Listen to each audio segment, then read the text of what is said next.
Mga katropa, real talk tayo ngayon. Pag-usapan natin tungkol sa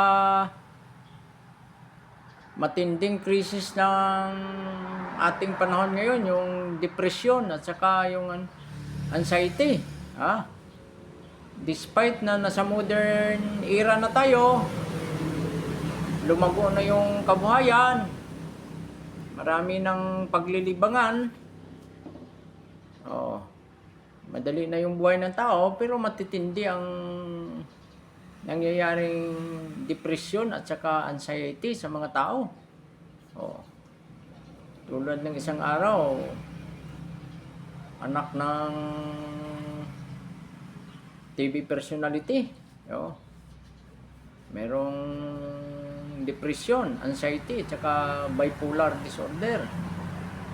Real talk tayo. Ako makarelate yan kasi ako nagsuffer ako ng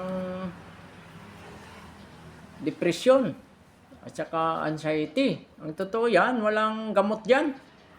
Higit ako 10 years nagsuffer ng anxiety at saka depression. Real talk dyan, walang gamot dyan sa depression at saka sa anxiety. At maaari itong maging dahilan na magpakamatay yung tao. Masiraan ng ulo, pwede rin. Pwede rin madisgrasya kasi mawawala yung focus niya. Tsaka yung mental cleverness niya mawawala. Diyan, ang sinasabing depression, yung nawawala ka ng gana sa buhay. Nawawalan ka ng inspirasyon, nawawala yung hope mo, yung magandang pananaw mo sa buhay. Nawawala yung value. Parati kang pagod at malungkot. Takot ka mag-isa. Yan ang mga sintoma. Pero ibig sabihin nyo, na doon ka na sa stage na yun. Kahit kami na nakaranas niyan, hindi namin alam kung makakayanan namin labanan ang depression at saka anxiety. Lalo pag pumasok yung bipolar disorder na tinatawag ng mga psychiatrist, doktor sa mga buwang, doktor sa brain. Yan. Matindi na yan kasi papunta na yan ng mental hospital pag tinamaan na ng bipolar disorder. Sa akin, hindi pa naman umabot yan. Matinding depression at saka anxiety. Mahigit 10 years ko yung nilalabanan hanggang ngayon. Yan ang totoo.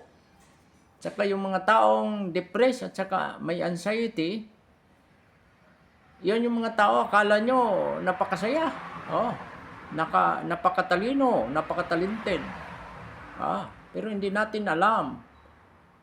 Sa likod niyan ay nagsasuffer siya ng matinding emotional setback, yung depression, anxiety. Matitindi yan. Walang gamot yan. Yung gamot yan, mismo yung sarili mo. Labanan mo yung mga depression na yan, magpakatatag ka. At saka huwag kang mawawala dyan sa sarili mo. Pag nawala ka dyan,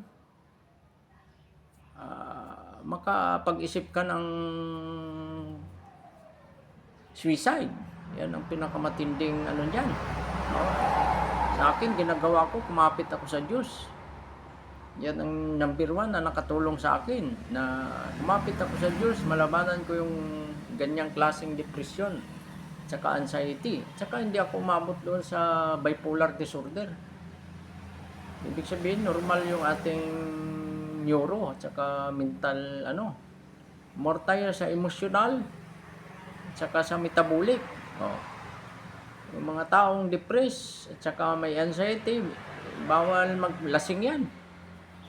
Bawal mag-drugs kasi ma-ignite yan lalo yung yung unstable niya na emotional and mental condition. Dapat yan, kakain ka sa tamang oras, tutulog ka sa tamang oras, saka kumain ka ng mga healthy foods. Yan ang mga sekreto. Tapos kumapit ka sa Diyos. Sa mga parehas kung nagsasuffer niyan, Yan ang gagawin natin. Huwag tayong mawala ng pag-asa. Maghanap kayo ng libangan. Katulad sa akin, vlogging. O kaya exercise, maglakad-lakad ka, maghanap ka ng sports. Maghanap ka ng mapagkamalahan mo sa buhay. Dapat lagi kang busy. Yan, makakalimutan mo yan. Ako, buwan na. Mula na nag-vlog ako, hindi na ako umiinom ng mga gamot na yan. Yung gamot na yan, pangpakalma lang yan. Hindi yan talaga nakakagamot. Kaya nga tinawag maintenance eh.